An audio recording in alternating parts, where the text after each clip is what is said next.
Dostlarım, salam. Fudu Futbol kanalındasınız. Xoş gəlmisiniz. Barcelona və Real Madriddən danışırıq. Başladıq. Dostlar, nəhayət ki, sevimli komandamız, sevimli Barcelonamız 30 aylıq aradan sonra, fasilədən sonra doğma Camp Nou-ya qayıtdı. Səbirsizliklə bu günü gözləyirdik. Doğrudan da darıxmışdıq Camp Nou üçün. Çünki Camp Nou-nun aurası tam başqadır.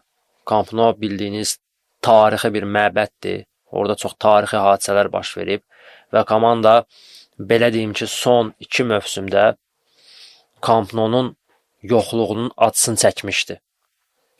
Və Camp Nou-nun olması bəlkə də bizi hansısa nüanslarda daha da güclü edə bilərdi. Bəlkə də sizin üçün bu gülməli gələ bilər, amma yox, belədir. Bu aqibəti Real Madriddə yaşamışdı, yadınızdadırsa. Covid vaxtında onlar da öz stadionlarını təmirə bağlamışdılar və başqa stadionda oynayırdılar, adını bilmirəm. Və Real Madridin də nəticələri bir o qədər də qənaətbəxş deyildi. Hiss olunurdu ki, Real Madridə Santiago'nun aurası lazımdır. Hiss olunurdu ki, Real Madriddə nəsə çatışmır.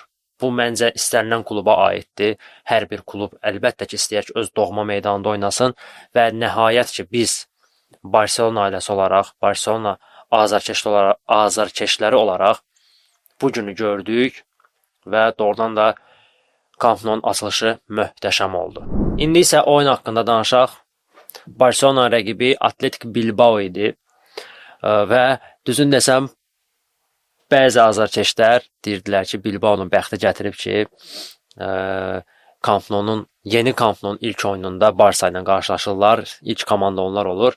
Əslində mən elə deməzdim, çünki bilirdim ki, bu oyunda hesab böyük olacaq və əmin idim ki, Barça minimum 3 top fərqi ilə qalib gələcək, amma bu 4 oldu. Çünki burada doğrudan da obyektiv və subyektiv səbəblər var. İlk səbəb odur ki, Athletic Bilbao bildiyiniz kimi Çempionlar Liqasında mübarizə aparır. Və açığı deyəcəm, mənim Athletic Bilbao'ya qarşı çox böyük bir simpatiyam var idi. Ötən mövsümün ötən mövsümün qış aylarına qədər, yanvar ayına qədər. Xatırlayırsınızsa əgər, yanvar ayında Barcelona Ərəbistanda Superkubok oyunlarında oynayırdı və orada Dani Olmo'nun qeydiyyat məsələsi yenidən aktuallaşmışdı və ön plana çıxmışdı. Real Madrid, nə bilim, başqa klublar heç nə demirdi bu haqda. Olmo haqqında heç bir fikir irəli sürməmişdilər. Hətta Florentino Perez, Real Madridin prezidenti, Dani Olmo'nun qeydiyyatının alınması üçün, oyuncunun qeydiyyatdan keçirilməsi üçün Barcelona'ya dəstək olmuşdu. Bu faktdır, yəni belə bir şey olub. Amma Athletic Bilbao tumanını çəkmişdi başına. Nə bilim, Sevilla idi, tumanını çəkmişdi başına. Osasuna idi. Yəni belə kiçik klublar ki, yox, belə bir şey ola bilməz. Sənə nə incidir, sənin nə işin var? O boyda Atletico Madrid qalıb, Real Madrid qalıb, sakit durublar, sən düşmüsən ortalığa. Və Athletic Bilbao digər klublardan fərqli olaraq daha belə aqressiv şəkildə, daha belə inadkarlıqla buna etiraz etdi və avtomatik olaraq məndə onlara qarşı olan o simpatiya nifrətə çevrildi. Və artıq hər oyunda istəyirəm ki, onları məhv edək və belə də oldu. Komanda Athletic Bilbao'nu sildi. Demək olar Athletic Bilbao heç nə bilmədi.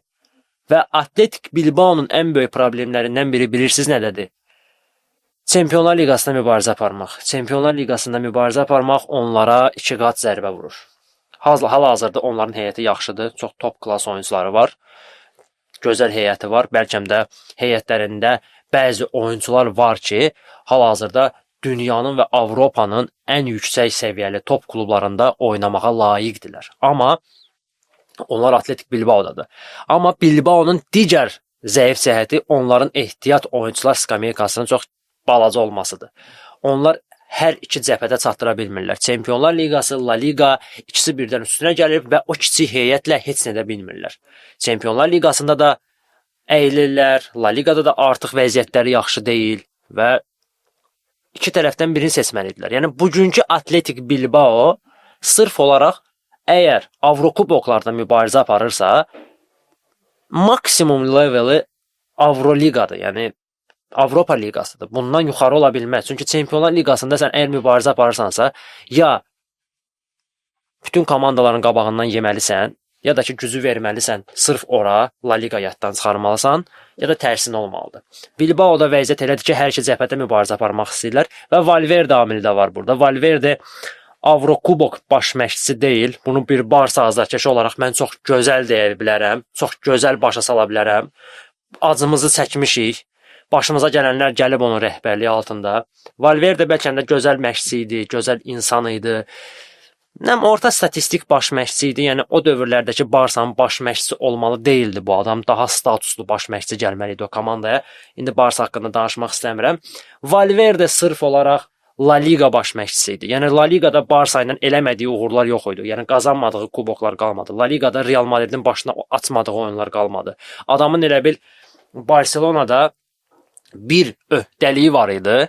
La Liganı qazanmaq və Real Madridlə mırtdaşmaq. Bu qədər sadə. Yəni bundan başqa uğuru yox idi. Real Madrid Avrokuboklarda uğurlu idi, Çempionlar Liqasını qazanırdı. Biz isə Valverde'nin o gözəl oyunu sayəsində ancaq Real Madridi udurduq, başqa heç nə. Yəni kuboklara, yəni Avrokuboklara həsrət idik. Liverpool faciəsi, Roma faciəsi, yəni biabırçılıq. Nəysə. Bizim qocamız, bizim pensionerimiz Robert Lewandowski adın tarixə yazdırdı. Yenilənmiş Camp Nou-da ilk qol vuran Barsa oyuncusu oldu.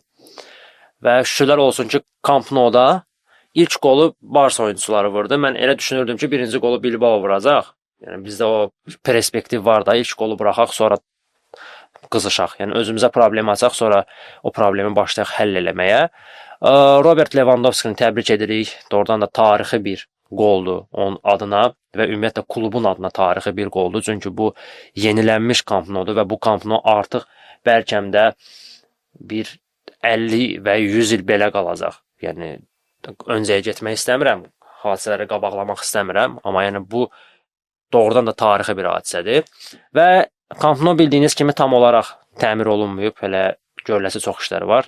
Tam Camp Nou-nu, tam hazır Camp Nou-nu biz 2026-cı ilin son aylarında, yəni noyabr, dekabr aylarında görəcəyik. Yəni təxmini bir ildən sonra biz tamamilə təmir olunmuş yeni Camp Nou-nu görəcəyik inşallah.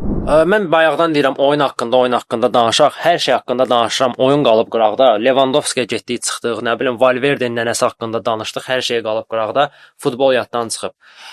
Mən belə deyim, bilmirəm oyuna baxdınız yoxsa yox. Biz fan klubla oyuna baxırdıq həmişə olduğu kimi. Buradan hər bir fan klub üzvünə təşəkkür edirəm. Bizi tək qoymursunuz, oyunlara bizlə bir yerdə gəlirsiniz. Bax yenə deyirəm futboldan danışacağam. Gedib fan kluba çıxmışam. Mən işə bax da məndə. Hamınızı öpürəm, təşəkkür edirəm. Doğrudan da gəlirsiniz, bizlə dəstək olursunuz. Bilirəm ki, özünüz də gəlmək istəyirsiniz. O atmosfer, o gözəl abu-hava sizin özünüzə də ləzzət eləyir. Belə ailəvi bir atmosferdəyik və sonda əlbəttə ki, hədiyyələr qazanırıq. Qazanırsınız daha doğrusu. Yəni mən heç nə qazanmıram oradan. Təəssüflər olsun ki. Yox, əsas biz o sevgini görürük, o dəyəri görürük, o bizim üçün çox böyük bir hədiyyədir. Yenidən deyirəm, hər birinizə təşəkkür edirəm, var olasınız və inşallah ki, biz Chelsea-nin oyunda da toplaşacağıq. Məkanımız isə tam başqa yerdə olacaq, Corner Pub-da olacaq dostlar və hər birinizin yolunu gözləyirəm.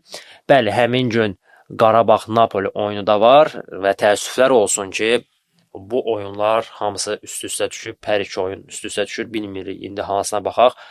Nə qədər də Barsa azarkeşi olsaq gözlərimiz oyunda köklənməlidir. Çünki maraqlı bir oyundur. Yəni belə deyim, Qarabağ üçün ya oralıq ya buralıq oyunudur mənə görə. Yəni Qarabağ orada məğlub olmasa, Qarabağ orada gözəl nəticə göstərsə, gözəl performans göstərib Bakıya ən azı bir xalla qayıtsa, yəni belə deyə bilərəm ki, Qarabağ ilk 24-lüyü özünə garanti edəcək. Bunu mən gözləyirəm Qarabağdan. Çünki Qarabağın daha sonraki rəqibi deyəsən Ajax-dır. Dəqiq bilmirəm. Ya Ajax-dır, ya da ki Eintracht-dır. Dəqiq bilmirəm, indi şərhlərdə yaza bilərsiniz. Yəni o komandalardan ən azından birindən 3 xal almaq olar. Və artıq məncə bu Qarabağ üçün bir o qədər də pis nəticə olmazdı. Buradan Qarabağa da uğurlar arzu edirəm. Qarabağ doğrudan da bizi şaşırtmağa davam edir, belə deyək. Görək axıra hara gəlib çıxır. Yenə də futboldan danışmırıq, keçirik başqa mövzulara. Okey, başlayırıq futboldan danışmağa. Bilbao ilə oyunda, bilmirəm fikir verdiniz yoxsa yox. Komanda deməyim ki, belə ideal oynadı, belə gözəl futbol oynadı. Amma nə qədər də gülməli səslənsə də, Barsaya xas olmayan bir hadisələr baş verdi. Barsanın getdiyi yola bənzəməyən, yəni onun həmişə elədiyi bir strukturdan kənar olan şeylər baş verdi. Barsa nə vururdusa girirdi. Başa düşdünüz? Yəni bu olur arada bir olur, ayda ildə bir dəfə olur ki, Barsa nə vurur girir. Yəni belə dominantlıq yox idi. Bəli, birinci sən əvvəllərində Barsa tamamilə Bilbaonu sıxmışdı qapıya, tamamilə sıxmışdı. Buna söz yox. Amma artıq 25-ci dəqiqədən sonra, yəni artıq birinci sən ikinci hissəsində belə deyim, Bilbao biraz topu özünə ala bildi. Barsadan aldı topu, biraz paslaşırdılar, eləyirdilər. Amma Bilbao'nun bir o qədər də belə təhlükəli momentləri olmurdu. Bəli, Nico Williams'ın momenti oldu. Kakras Nico Williams. Qaldı. Bax sən gələrdin yayda. İndi oynayardın, brat. Təzə Camp Nou-da, yenilənmiş Camp Nou-da oynayardın. İndi bax gələ. Oyna 5.4 reytinglə. Qəşəng. Digət bala. Bilbao da qalıb neynəyəcəksən sən? Onsa bu yayın axırı və yaxud hansısa bir ildə sən komandanı tərk edəcəksən, bunu əminliklə deyə bilərəm. Sən payva sona kimi Bilbao da qalmayanı nəysə də özün bildin. Okey, Nico Williams'ı çıxartdıq, keçirik başqa mövzulara. Fermin Lopez haqqında danışmaq istəyirəm, Yamal haqqında danışmaq istəyirəm. Fermin Lopez doğrudan da bu mövsüm mənə görə ən underrated oyuncudur. Mövsümün ən underrated oyuncusudur. Bu təkcə La Ligaya aid deyil, Çempionlar Liqasına aid deyil. Ümumən mövsümü deyirəm. Çox dəyərsizləşdirilir. Lazımı dəyəri almır bu adam. Bəli, mən həmişə Olmoç olmuşam. Olmonu çox sevirəm. Mən bilirəm ki, Olmo nələrə qadirdir. Olmoda Bartanın DNK-sı var. Amma Fermin Lopez hal-hazırda dəhşət bir səviyyədədir, dəhşət bir futbol oynayır və doğrudan da yəni Fermin Lopez hiss olunur ki, bu komandanın artıq əvəz olunmaz bir parçasına çevrilir. Əvəz olunmaz bir parçasına çevrilir. Biz bu sözü Barsada tək-tük oyuncuya deyə bilərik. Bu Pedro ola bilər, De Jong ola bilər, Rafinha, Yamal. Amma artıq bunu Ferminə də demək vaxtı gəlib çatıb elə bil ki. Dünən möhtəşəm oynadı, yəni Ferminə söz yox, möhtəşəm oynadı. Və Ferminin qırmızı kart epizodu haqqında danışmaq istəyirəm. Sansetin Ferminin ayağına vurduğu zərbə haqqında danışmaq istəyirəm. Bəzi Real azarkeşləri, dostlarımız var, tanışlarımız var. Hətta bəzi Barsa azarkeşləri belə deyirdi ki, bu qırmızı vərəqə deyil. Və deyir, bu bilə-bilə zərbədir, olsun mərkəz xəttində olub, qapıya yaxın deyil. Dostlar, bunun nə dəxli var ki, qapı xəttinə yaxındır, qapı xəttindən uzaqdır. Adam gördü ki, Fermin Lopez onu keçdi. Bilə-bilə, niyyəti bilə-bilə adamı zədələmək niyyəti idi. Yəni burada, bəli, hər bir oyuncu cərimə eləyəndə, oyunçunun yaxında əlbəttə ki, bilə-bilə etmir onu. Amma onu sırf olaraq mübarizə əsnasında eləyir. Topu qazanmaq niyyəti ilə eləyir. Niyyət topu qazanmaqdır. Topu oyuncudan almaqdır və ehtiyatsızlıq ucbatından ona qarşı foul eləyir. Amma əgər sən görürsən ki, top uğrunda mübarizədə yoxsan, artıq sən bu oyuncudan topu ala bilmərsən, bəli, sən onu darta da bilərdin, yüngülvari toxunuş da edə bilərdin. Bu başqadır, bəli, bu sarı vərəqəli bir epizod ola bilərdi. Amma sən götürüb ona belə nağıl şəkildə zərbə indirirsənsə, belə biz gördük də zərbəni, özümüz gördük zərbə nə idi. Yəni o zərbəyə əlbəttə ki, sarı vərəqə vermək olmazdı. O zərbənin adında, üstündə yazılmışdı ki, yəni vurub səni baş edirəm ki, zədələnəsən. Bu qədər sadə. Yəni niyyət zədələmək idi oyuncunu. Təmiz qırmızı vərəqə idi, hakim düzgün qərar verdi. Lamine Yamal sevgilisindən ayrılandan sonra, balaşqasını buraxandan sonra özünə gəlib, artıq futbol oynayır mənim çiçəyim. Və belə oynasın, mən bu adamı tərifləyim də, qardaş. Yəni mən o azarkeşlərdən deyirəm ki, oyuncu bir gün pis oynayanda mən onu pis deyirəm. Yox. Məsələn, Olmo mövsümü batırıb. Mövsümü batırıb da, yəni açıq deyirəm mən bunu sizə. Amma görsün mən Olmonu belə çox da qaralamıram. Olmonun üstünə getmirəm, bilirəm nəyə qadirdir. Adamın indi fiziki forması bir o qədər də yaxşı deyil. Düzələcək, səbirli olmaq lazımdır. Mövsümün əvvəlidir. Yavaş-yavaş artıq ortalarına çatırıq. İndi görəcəksiniz, o yaz aylarında özünə qayıdacaq. Bu hamı da ola bilər. Ötən mövsüm Bellingham batırmışdı Realda. Yəni bu mövsüm Valverde batırıb Realda. Deməyək ki, batırıb, yəni bir o qədər də önəmli fiqur deyildilər. Ötən mövsümki Bellingham, hal-hazırki Valverde. Neynə indi Valverde ilə Bellinghamı itin soxub çıxartmalıdır cəmaət. Adamlar yəni oynadığını oynayır. Amma Olmoda bəli, vəziyyət bir o qədər də yaxşı deyil. Pisləmək olmaz oyuncunu. Mən Lamine Yamalı performansına görə pisləmirdim. Mən Lamine Yamalı həyat tərzinə görə pisləyirdim. Lamine Yamal futbolu unutmuşdu bir anlıq. Yəni elə bilirdi ki, mənim istedadım var. Mən yaxşı oyuncuyam, məndə perspektiv var. İstədiyim hər şeyi eləyəcəm. Allah mənə o istedadı verib.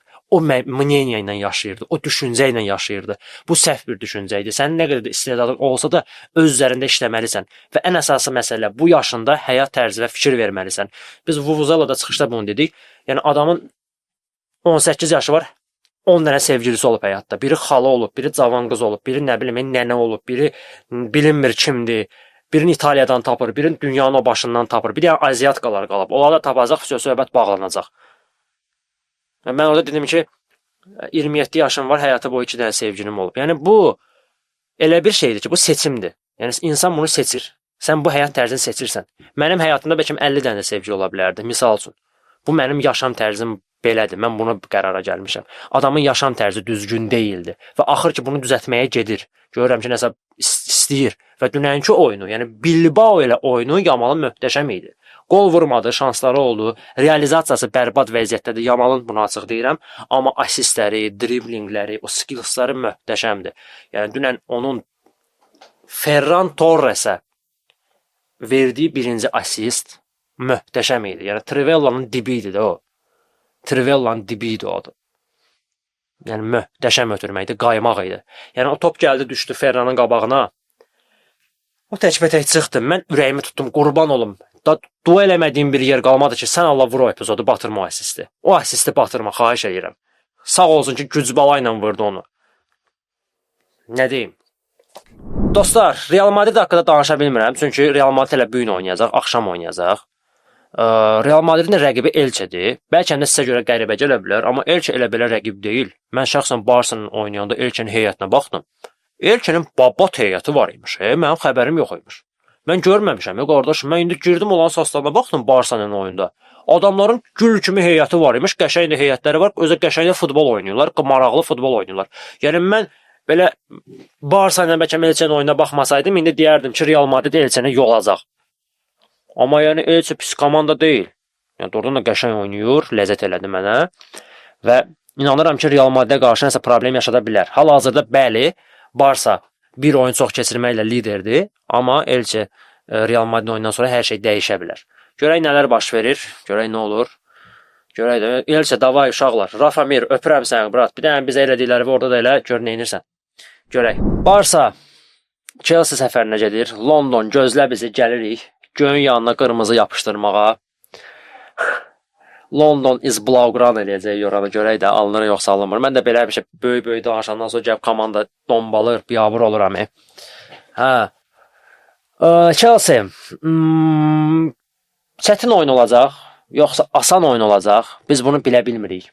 Doğrudan da çox qeyri-adi bir situasiyadır hal-hazırda komandada. Çünki bəzi oyunçularımız var ki, təzə zədədən qayıdıb. Ayrı zədələr demədim, Rafinha zədədən qayıdıb. Qıstaçı, Juan Garcia qayıtdı zədədən, möhtəşəm oynadı. Juan Garcia sənin əlləri öpürəm, brat sən ürəksən. Doğrudan da sən ürəksən. Səni bu komandaya gətirən Dekon üzündən öpürəm.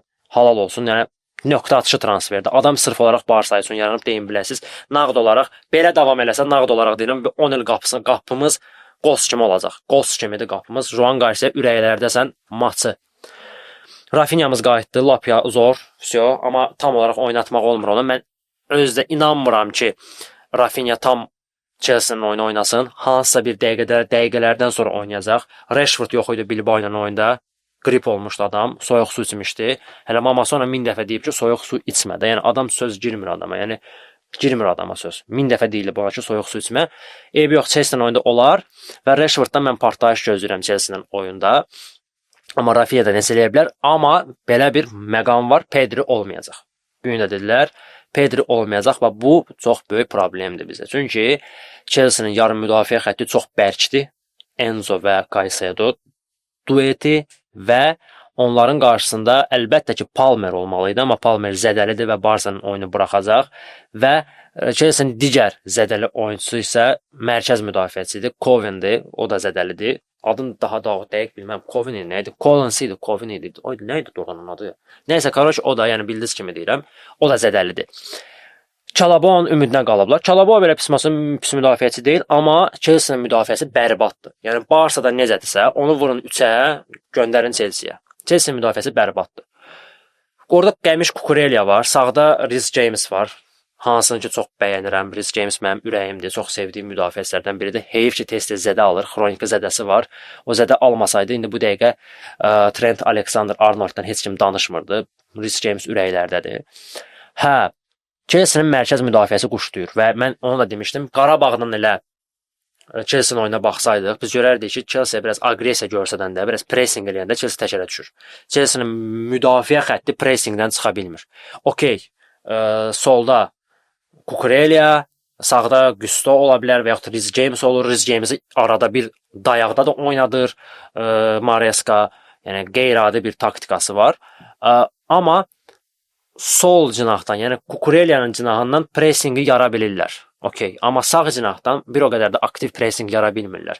Və yarı müdafiə ilə müdafiə arasında olan o boşluq və kommunikasiya çox zəifdir. Boşluq var və kommunikasiya çox zəifdir. Və Barsa bundan istifadə etməlidir. Çünki Chelsea-nin müdafiə xətti ideal deyil. Hətta deyərəm bərbaddır. Adamlar demək olar hər oyun qırmızı vərəq alırlar.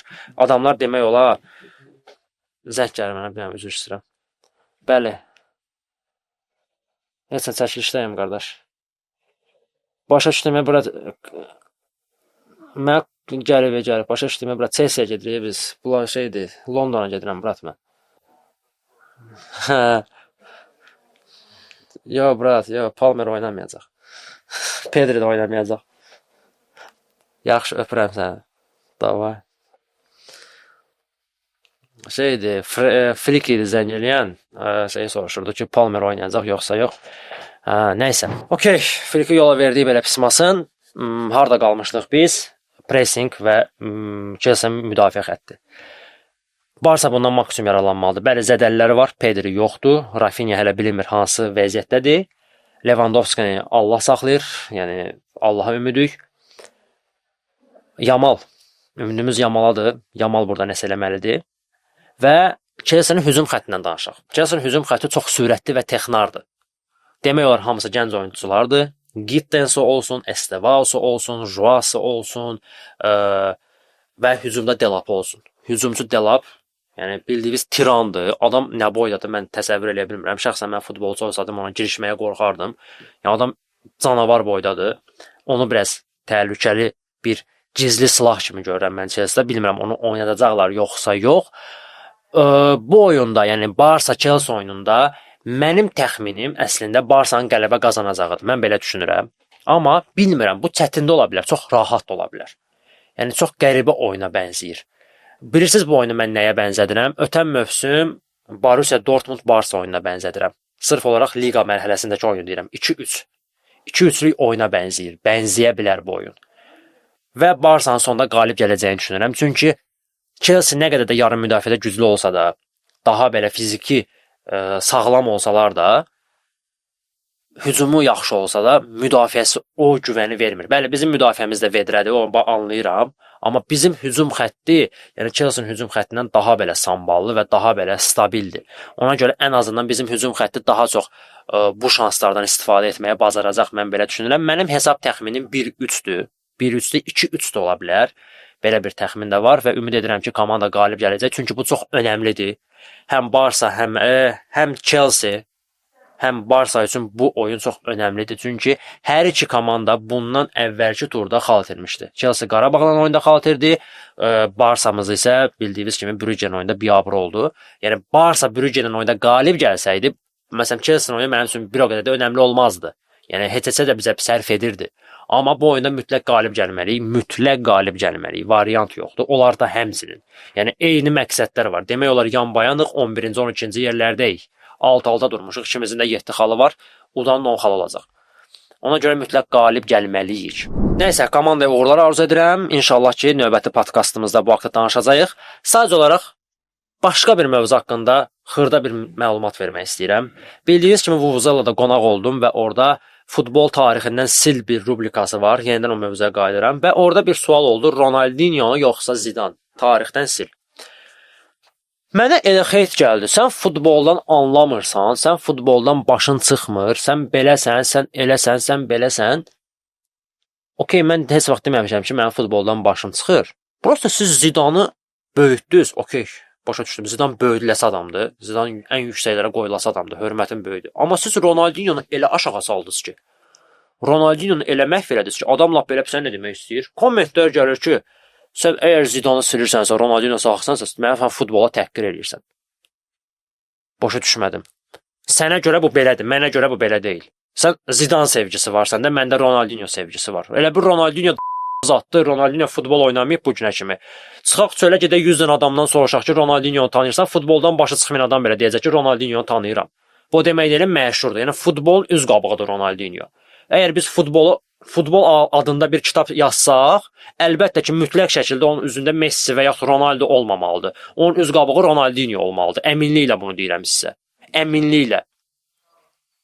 Çünki Ronaldinho, o ad, yəni futbol üçün yazılıbdı o ad.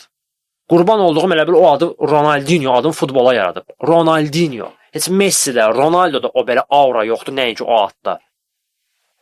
Və yenə deyirəm, bu şəxsi seçimdir. Bu şəxsi seçimdir. Mənim simpatiyam var. Yəni mən bəlkə də Zidane Ronaldinho'dan hardasa güclü olub. Okey, razıyam.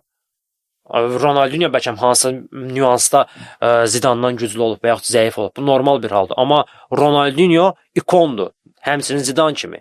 Əlbəttə mən bir Barça azarkeşi olaraq Ronaldinho'ya daha çox üstünlük verəcəm. Və yaxud Carles Puyol Ramos söhbətini deyirlər mənə ki, Carles Puyol Ramos'a sən Puyolu silirsən. Bəli, mən ona görə sildim onu ki, mən artıq burada şəxsi simpatiyamı qoya bilmərəm. Nəyə görə? Ronaldinho, Zidane minus plus eyni səviyyədə müdafiəçilərdir. Amma Puyolla Ramos eyni səviyyədə müdafiəçi deyil. Əgər sən bunu belə deyirsənsə, yəni mən bilmirəm. Okey, bəlkə sizin bu şəxsi düşüncənizdir, mənə görə belə deyil. Yəni mən Ramosdan Puyolu bir qoysam, aralarındakı fərq belədir. Yəni Ramos Puyoldan bu qədər üstündür. Və burada artıq şəxsi simpatiya girmir də, başa düşdünüz? Əlbəttə mənim şəxsi simpatiyam var Puyola. Puyol mənim üçün daha alfadır, daha belə kişi xarakterli oyuncudur. Amma Ramos ondan qat-qat güclüdür deyənə mən burada şəxsi simpatiyanı sala bilmirəm. Amma mənə Pirlo, Xavi deyəndə, bəli, mən burada şəxsi simpatiyanı saldım. Nəyə görə? Çünki Xavi ilə Pirlo eyni səviyyəli yarım müdafiəçi olublar. Xavi və Pirlo'nun arasında çox minimal fərqlər var. Hardasa Xavi üstündür, hardasa Pirlo üstündür. Başa düşdünüz? Və burada artıq mənim simpatiyam sırf olaraq Pirlo'yadır. Nəyə görə? Pirlo Xavidən daha sürətsiz, daha ləng və daha belə bir qıraqdan çox belə elə bir ki slow motion futbolcu tipi yaradırdı Pirlo. Amma Pirlo'nun o oyunu idarə etməsi, o dirijorluğu Xavidən daha belə maraqlı gəlirdi mənə. Xavi böyük oyuncudur, Barça oyuncusudur, qardaşlar. Yəni mən Xavini pisləyə bilmərəm, amma Xavini mən bir sistemdə görmüşəm və bu bir sistemin demək olar bir ikonu olub Xavi. Okey. Amma Pirlo'nu biz Milanda gördük, Pirlo'nu biz Juventusda görmüşük, Pirlo'nu biz yəni İtaliya millisində görmüşük ki, çox böyük işlər görüb. Və Pirlo belə estetikası Pirlo'nun mənə başqadır da. Yəni ona şəxsi simpatiyam var. Bəlkə də Xavi ondan üstün deyə mən onu demirəm. Şəxsi simpatiya burada bəli, artıq mən bunu deyə bilərəm Pirlo. Çünki az da olsa bərabərdirlər. Mən burada qayıdıb mənə desələr ki, tutaq ki, Valdes yoxsa Casillas da atıram. Qardaş, burada mən Valdesə necə şəxsi simpatiyamı qala-qala deyə bilərəm ki, Casillas zəifdir Valdesdən. Əlbəttə mənim Valdes'ə simpatiyam var. Amma bunların arasında ateşkəy fərq var deyənə mən artıq burada Valdes'ə görə simpatiya söhbət eləyə bilmirəm. Gərək mən burada güclünün adını çəkəm. Eynən Ramos Puyoldakı kimi. Ona görə dostlar, hərənin öz fikri var deyirlər. Bəli, mən də o fikirlə həmişə razı deyiləm. Amma belə bir şey deyim, məsələn, bu futboldur. Kimsə mənə gəlib yaza bilər ki, sənin futboldan anlayışın yoxdur, futbola baxma. Okey, bunu mən qəbul edirəm. Amma təhqir eləməyin. Birinci təhqir yazanda, zəhmət olmasa təhqir yazmamışdan öncə, sonra evdəkilərinizə baxın, sonra təhqir eləyin. Çünki o təhqirlər avtomatik olaraq gəlib onlara yapışır. Heç kimi futbola görə təhqir etməməlidir. Bəli, tənqid edə bilərik. Hətta ironik olaraq söz soxa bilərik. Bu normal bir şeydir. Elə futbolun marağı bundadır. Amma təhqir etmək, ağır söyüşlər söymək, yəni bu artıq sən öz kişiliyini göstərirsən, sən öz mənliyini göstərirsən, tərbiyəvi göstərirsən. Yəni bu təkcə futbola aid deyil. İstənilən, yəni blog aparan bir şəxsin kommentində söyüş söyürsənsə, bu artıq problemdir sənin üçün. Yəni bu artıq sənin necə bir insan olduğunu, hansı kiçik xarakterə sahib olduğunu göstərir. Ona görə hamınızı öpürəm. Futbola baxın, futbolu sevin, azarkeşlik edin, amma da çıxarmayın. Öpürəm. Viska varsa, Viska Kataloniya.